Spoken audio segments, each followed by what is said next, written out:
welcome to the show, everyone. Thanks for joining today. We hope that maybe you've seen a previous episode, so welcome back. If so, my name is Adam White, Senior Director of Technical Marketing here at Sumo Logic. I'm joined with my friend David Girvin. David, I'm David Girvin. I'm happy to be back. I'm a technical advocate at Sumo Logic. We still don't know what that means. we make it up as we go, Yes, every which day. which works every day. Yeah, you're very busy, so I mean, it's obviously something's working on that front.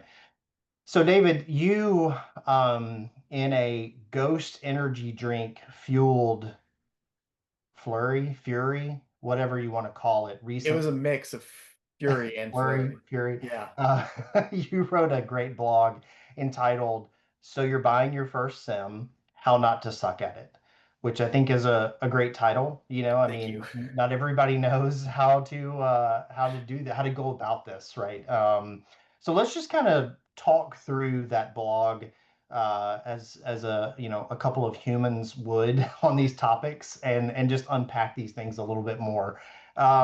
So the step one in the blog is understanding what a sim actually does. Like why does anyone need, what is a sim, first of all?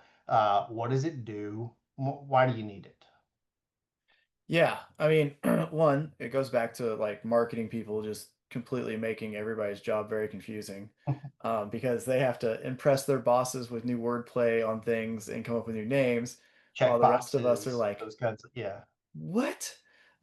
So that's like the first thing. Like, so when I was on the sales side, I'd always ask people when they, talk about a sim, I'm like, well, what do you think a sim is? And Mhm. that always, they think it's a trick question or something. Right. But like when I was a practitioner and, this is a few years ago, but a sim was just log aggregation. And then it kind of turned into log aggregation plus you had like an MDR or MSSP and you bought like a rule set from them. Yeah. And then you put the rule set on and then you had a million, you know, bad alerts that didn't actually make sense. And then recently it's turned into like correlation. So like Yeah. Sumo, we correlate things down to the entity. So it's always kind of this hard conversation because the goals posts have shifted so much with the naming. So Yeah. I just start asking people, what are you trying to do? Instead of being like, do you need a sim? Because it's different teams are going to need completely different products, but it's And all I know, within the same space. yeah, and I know so many people think like a sim is just logs. It's just like where logs go to die, I Yeah. guess. Well, that's what it was for a long time. Yeah. So now it's a little different with like our like what we call SIM is a correlation engine. There's normalization, there's automation built in, there's Yeah. all that kind of stuff, enrichment happening and but most people don't, not most people, unless your company is to a certain size and maturity level, you don't need that. So Yeah. Yeah. And those are the things that like make a sim, at least in the modern world today, like you said, totally. I know people hate like generations of probably like, fifth gen sim or whatever it Yeah, is. But we're not talking about sim of 15 years ago now. Sim Nova, Right. Yeah. there's always going to be some new stupid generational name thing we have Gotta to give it say. some flashy name. Yeah, exactly.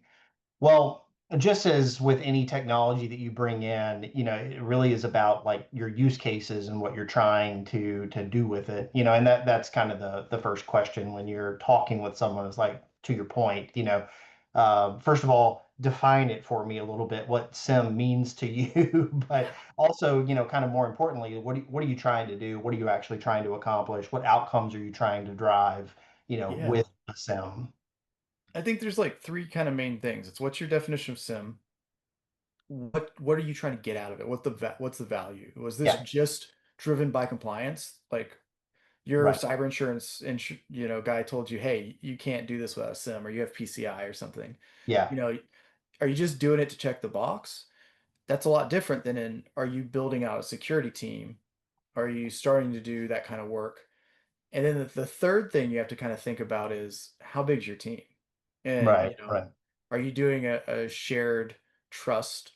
kind of program? Do you have an MDR or an MSSP or something like that you're relying on? Like you really got to figure these things out. Yeah. Um, and you need to find someone, if you don't know those things, that you can trust to help you with that. Because unfortunately, most people are trying to sell you something. Yeah, right, right. Yeah, I mean, I think one thing that we talked about also is like diversity of sources, or like are you bringing in all of the sources that would really make it like super relevant for you to have a SIM and like that tipping point of going from logs to like actually we're doing these other things or activities or needing these outcomes, like you said, from a compliance standpoint, correlation wise, that like this is the tipping point to actually like we need a SIM now. Yeah, so like on the diversification of data side, Hmm. there definitely is like this tipping point. You need a certain amount of different log sources to get these correlation engines to run, Yeah. at least to do it well, right? So if you don't have diverse logs and information coming from diverse sources, um, you're just going to get really flat correlation and reporting. It's not going to Right. be very good. And it's also Super like meaningful. if you're not bringing in like asset inventory, then you can't connect any of those things to anything in your company. So I hate to say it, but like if you just have an EDR and AD, just might as well just stay in logs for now. Yeah. You're not going to get, and every single sales guy, well, not here, of course, every single sales guy out there though is going to be like, no, you need this level enterprise tool, and this is, but you can't use it at that level. That's kind Yeah. of the dirty little secret a lot of them don't want to say out loud. But it is something, right? I mean, that you can kind of grow into, right? I mean, you can like Oh start yeah. at logs and that's sufficient to a point. But and I know there was something, I think it was in the blog. It's like, do you have a sock or is it just you and a coffee addiction? Which I know I bond with, but it's like you kind of, when you kind of get to that point where like, okay, we had logs and that was great, but now we need more. Yeah. So like two things there. One, when I was on the sales side, I actually have written maturity programs Yeah. as being like a good sales architect, engineer guy, whatever you want to call it, where I'm like, listen, you're like almost ready for a sim, but we're not going to sell you a sim yet. I'm going to get you logs and get you ingested, and then you need to look at what else you're bringing in, and this is a list of things you should be thinking about. And then on your second year, we can start putting things into a sim, um, you know, into the sim. In Sumo, it's all the same product. You're just normalizing. But Yeah. Yeah. Right. um, that's like kind of one path for that. And then the other part, like the coffee addiction and the just sitting there in my room by myself, is from personal experience. Yeah. I got hired to build out the security team at a pretty famous MDR company now. And when I got hired, it was me and one guy.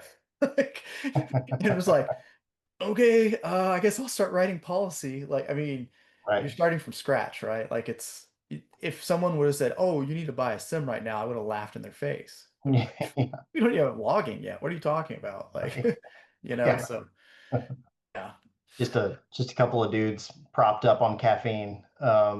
Yeah. At cutting edge tech companies. I hate to say it, but like there's this hard spot why companies are growing where it's like security budget isn't there yet. And Right. I'm very pro business security mindset. So it's okay.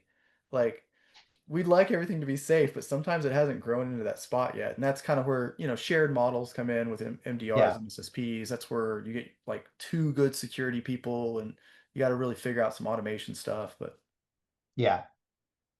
Well, going back to the blog, I know step three was basically don't fall for the alert fatigue trap. We were joking earlier that a lot of us have alert fatigue, but it's the words alert fatigue that we're just kind of like, can we talk about things in a more depth, than that? But part of that is like how, and it kind of goes back to the previous point a little bit, but like how many people do you have to run this? The yeah. tuning, the ingestion, handling the day-to-day alerts. Like when you have a sim, and I'm not saying this is a bad thing, but like it does require some care and feeding, and you have to be, in it and working with it, in kind of in concert with it, should I say. So, it's something to consider definitely is.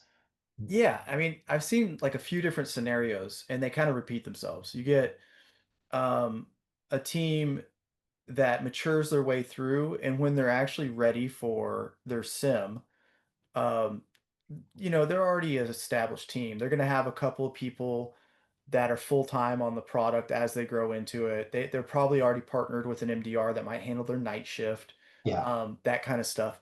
The other side of it, though, is like there's a lot of good salespeople out there that make you do dumb things.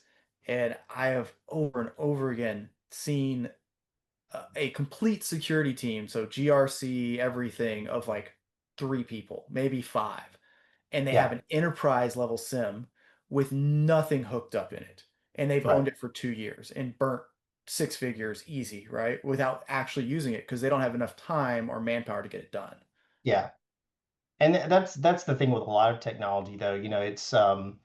It's not always that you have the wrong technology. It's just kind of like we've talked about this before. There's a certain baseline of information that you need to be feeding it in order for it to be useful, but then that requires, again, some work on your part to kind of make the most of that.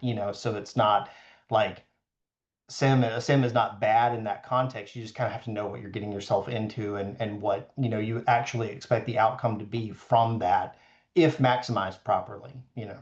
Yeah, and I've used a lot of our competitors in the past, and I don't know where they're at with that, but we're pretty ease on board. Like we're pretty low maintenance for a sim, Yeah. and it's getting better and better.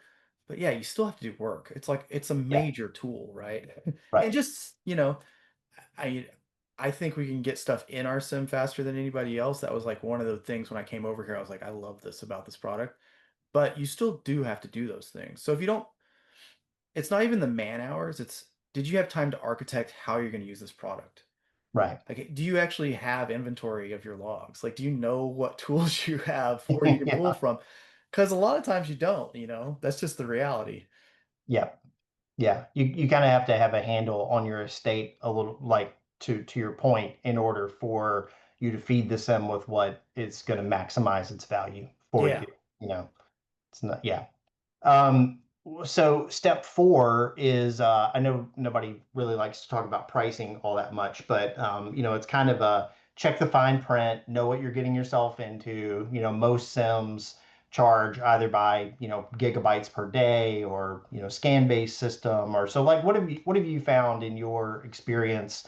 Kind of with the pricing dynamic and just things for people to consider, especially people maybe who this is either their first sim. It's kind of like how do we get going in the best possible fashion, not get overwhelmed, not trigger charges that are more than what we might have expected, that kind of thing. Yeah. So your first time is going to be a little rough. It just if you've never looked at your data, it's always going to be more than you think. Yeah, And easy it's to underestimate the amount of data that's being generated. Yeah. yeah, and then so it's there's a couple things that happen. It's like I don't care if you're doing ingest or compute or whatever your pricing is. The reality is if you use the tool and it's a good one, you're gonna be like, whoa, this is actually really useful. I mean, where we have visibility and things we never had visibility in before. Right. So you're gonna want to use more stuff in there. So it's like your first time, you kind of have to like maybe set some boundaries if you're trying to control your pricing. And you have to expect at least probably a 30% growth scale. So if your price is this much, when you're getting that price, be like, hey, what is it going to be if I have 30% more logs or Right. 30% more, whatever, however they're pricing, 30% more compute or whatever. Because if you use it correctly, you're going to grow to use it. And then if it's a product like ours, that's not just a security product, other teams are going to start using it because when you're in incidents and you're all using the same tool, life gets a lot easier. Yeah. So it's kind of that, I've always been the anti-sales person. Uh, and I've always messed up a few sales deals with this kind of stuff, but I'll actually like say like, hey, it's going to be a lot more expensive than this if you use this tool, not because you're using it, but because it has value and it's going Yeah. to grow and other teams are going to start using it. So you need to think about that ahead of time. And you can also start thinking about like shared costs, like departments, like, hey, maybe your infrastructure team can split it with you because you guys are going to be working in the same logs, that kind Yeah. of stuff. But I did a talk about basically the difference between being on both sides, buying a bunch of software and selling software. And it was two practitioners. It was like you can look it up at RVA Sec last year. I think it was last year. But I basically told all of the dirty little secrets, how salespeople get paid, all these kind of things. And there's a lot of stuff in there about pricing where I'm just like, be honest, be blunt. Like you need to ask them things like what kind of percentage discount are you giving? What's your average percentage discount? There's all those kind of things to go through because pricing is Yeah. a hard thing to deal with. Yeah. And I mean, no one likes surprises after the fact, you know. So I mean, that's honestly a part of this, and part of the blog you wrote is like truly education about what this is, you know, and the like steps that lead to needing a sim, and then also, you know, when you're buying or looking at the market, like what are you actually getting into? It's kind of like I was just thinking in my head, it's probably a stupid example, but like there's the ticket price to get into Disneyland. And then when you Yeah. actually want to eat food inside of there or do other things, it's kind of like, oh, okay, there's more to spend money on, you know. But I mean, again, you need both things. Yeah, are there hidden costs? And the other thing is, I think from the practitioner side, sometimes they might have alternative motives too. It's not always kind of like salespeople being sneaky. It's like I've actually told people like, "Hey, are you just trying to get a pricing exercise so you can get your renewal?" Oh, thumbs up. Ah, man, I'm gonna have to turn these off for the podcast. Yeah, but if we're gonna, are you just trying to get a pricing exercise so you can like adjust your renewal with the other Yeah, company? I've told people straight up like, "I'll just give you a price." right. Like because you don't want to waste anybody's time. We have to make quota. You guys have to get a good product. Like there's got to be a balance there, so it's not adversarial. Yeah.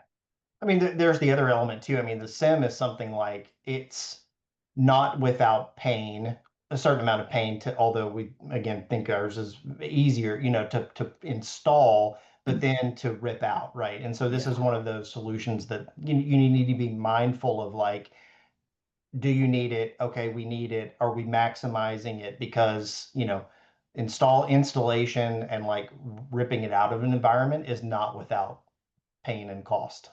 Yeah, and there's a few things there to break down. Like number one, if you don't go into this with an architecture plan, Yeah. a implementation plan, and a tuning plan, like post sale going in beforehand, you've already failed. Like I've put these in, I've done this before as a practitioner. Can't It's stumble your way through. no. Yeah, You need to know your environment. You need to have actual goals that you want to fulfill on month one, month three, month six, those kind of things. You got to be professional, like on your end. Um, and you see a lot of teams that have stumbled through multiple sims, and it's overwhelming to put a new one in, but they're getting pressured by leadership or someone to sell the one they have because they haven't done anything with it. And yeah, it's because you didn't have like an implementation plan from the beginning. So yeah, it is a huge deal to rip a sim out. So yeah. like I've told people like you got to make, I mean, obviously when I was on the sales side, I want to make the sale. But I told people you got to make the right decision because realistically, you're stuck with this for a few years. I mean, And by the time you've gotten to the point, like if it's your first sim and you've had it for a little bit, by the time you've gotten to the point where you might want to change, those compliance drivers and things that like require you to have a sim are even more prevalent and pressing in your environment. And so that compounds that change issue. and what are they doing with your data for compliance? Yeah, That's a big holdup.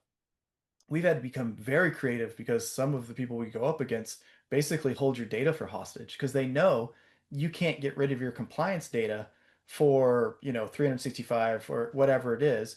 So seven they're going to years have sometimes. a, I mean, some of it's a long time. Yeah. yeah, and they're going to charge you 10x to get it out in PS fees.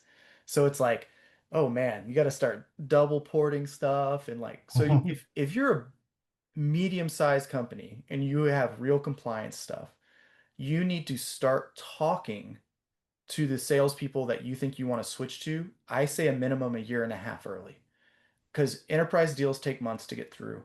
And then you're probably going to have a year of trying to figure out how you're going to handle that compliance data so you can have a seamless shift. Yeah. Yeah. Um, step five in your blog was test with your data, not a sandbox. I mean, that feels kind of like a no-brainer a little bit, but I know, sometimes the rush of a POC or a POV, can kind of lead to some of the, well, sandbox is good enough. And I mean, you and I have been SEs for forever, demos are kind of easy to make look good Yeah. after a while, but like the POV is where the rubber meets the road. Man, I got burned so hard on a tool previously because I didn't test them in my own environment. And I did their pretty little sandbox, and then it was just a bunch of crap Yeah, installed. And I was stuck with it for a year. You can't just, go back. It's a contract. And it was my fault. And I definitely took that from then forward.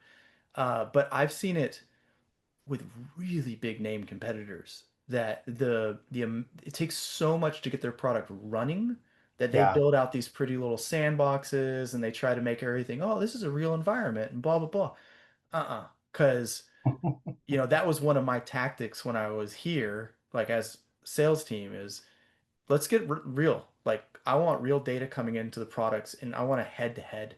Like you may have $1 billion marketing campaign, but like I'm gonna beat you, where it counts type of thing. And that's kind of hard to get going sometimes in some of these companies because everything's siloed, different people have different permissions and that kind of stuff. yeah, But if it's gonna affect a lot of people, like a SIM does, I highly suggest use real data in the POV. yeah, yeah. I mean, a serious solution requires some, more real world examination, and that's just the way it is with a SIM. Yeah, and I think you just have a lot better understanding of what's going to be best for you. Yeah, And the reality is the Sims are kind of different now. They they there's going to be better fits for you use Sumo and better fits for maybe something else. Like that's just the reality we're in right true. now. So you really need to see where your team's going to get held up. And that's the other thing. Don't do POVs unless you're going to do them. Yeah, That's a nightmare. If you cannot get time on your team's schedule to spend hours and learn the product, then don't even do it. Like it's not worth it. yeah, Might as well yeah. just take a guess and save everybody some time. So I know step six, like ask the questions no one wants to answer. I mean, this is kind of a little bit of a trail to what we were just talking about, but what happens if I go over my license limit? How long does onboarding usually take? Can we run this without hiring more staff? Like, so that staff evaluation, again, coming back to that, is like kind of a real aspect of this that you need to consider. Yeah. And like another one, if we want to leave, what does the lift look like to get Right. off this? Yeah. It's do you got it's not only these questions you should be asking, like whenever you're buying anything, you should have already built like a scorecard system to Yeah. cut through the BS because some sales guys are so good and likable, you just want to buy from them because they're cool. I mean, I've been there. So you got to be, do that, but then you have to ask those hard questions and you have to ask those questions to, I wouldn't say unsuspecting people, but maybe there's a TAE on who's obviously not customer facing all the time in your POV. That's the guy you want to ask those things to because you're going to get a direct response like, oh, it takes 3 to 6 months. Where the sales guy's like, 6 weeks the most, So that's You're always the, saying you should look for the getting a deer in the headlights look from the person you're asking the question to. yeah, Yeah. not the guy who's, prepped and slid that question through a few different times. And I'm not saying like everybody's lying or anything like that. I'm just Yeah. saying Yeah. we all have different like perspectives we're coming from, and you gotta social engineer your way through the sales cycle and figure out who's gonna give you the most blunt answers you can Yeah. get. What's real? Yeah. Yeah. Yeah, for sure. And then, step seven is kind of don't be fooled by the BS, and there's a lot we talk about this a lot, about AI and kind of the AI catfishing, as I like to call it. It's like it looks like one thing, but it's not that thing. And so, AI that supposedly fixes everything, and just slapping an agent on a badly architected sim is not going to solve anything. It's just going to Yeah, probably if the cause you foundation, issues more than anything. yeah, if the foundation's broken, the agent's not going to fix it, right? Yeah. And we're in this really interesting space with agentic, and that's like one of the most fun parts of my role is I get to, write blogs and do this kind of stuff, and but I also get to work with our AI team and security and do kind of like what I did as a practitioner. And this has been something that I've kind of advocated through that is I don't care if it's going to get to market faster. If you just slap an agent on something and it's broken, it will not fix it. AI is not like a miracle cure. But Right. if you put AI on something that was a good foundation, you can do amazing things. So Yeah. like Right. the AI washing part, you got to be super careful. I think we're in a place where we need to really like test those products in a way that's realistic, like your own data, looking at, and understanding too, though, like we're all learning this right now. Like all of us that are building this, no one's figured it out yet. No one has 99% accuracy rate by not training on data and those kind of things. So Yeah. it's iterative, but there's so much BS. Like another thing is, can they actually process like structured and unstructured data at scale? I have seen things fall apart as soon as you get into petabytes. Yeah. And All this beautiful structured data, like normalized and like, okay, no problem, but like yeah, the unstructured side is just a house of cards. yeah, that's like one of the things. Sumo's architecture is pretty epic, and Yeah. you need to see that. Like that's another good question to ask. Do you guys have any pressure testing tests? Like, do Yeah. you have I've been part of those here and looked at it. It's pretty cool. But it's a good thing to ask if you have any chance of having tons of data. You need to think about that. Like, do you have seasonal spikes? Are you retail? Like, because that kind of stuff can just shut the thing down.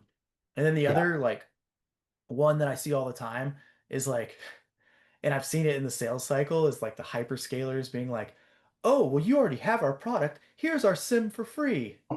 Right. There's two things going on there. One, they're using you as a beta tester because their sim's not built. And Right. so you're just going to have crap you have to deal with.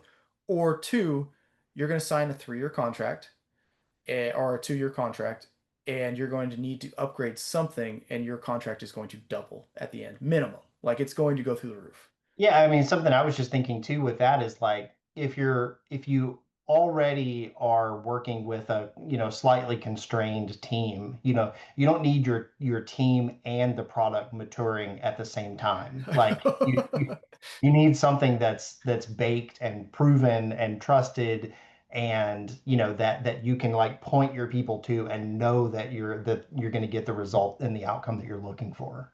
Yeah, and if you have team members like me that never mature, then you need a fully baked product, right? Like, Technical maturity and yeah, maturity. Yeah, mental maturity is they're just never not going to happen. they're not hand in hand, but I'm trying. I'm still learning how to adult. we all.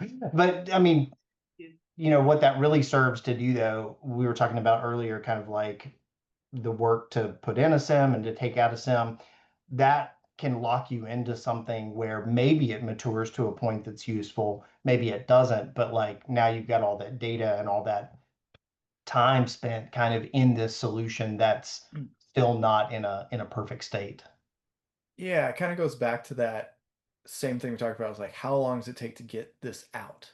Yeah, And that's a hard question for people, especially if you're, I think our competitors have some good tools. Like, I'm not just bashing them, but if you're for going sure. into a platform, you got to be careful. If you're completely tied into that platform, you have no ability to negotiate your contract. And if you haven't been buying this kind of stuff and haven't figured it out, negotiating the contract is part of life.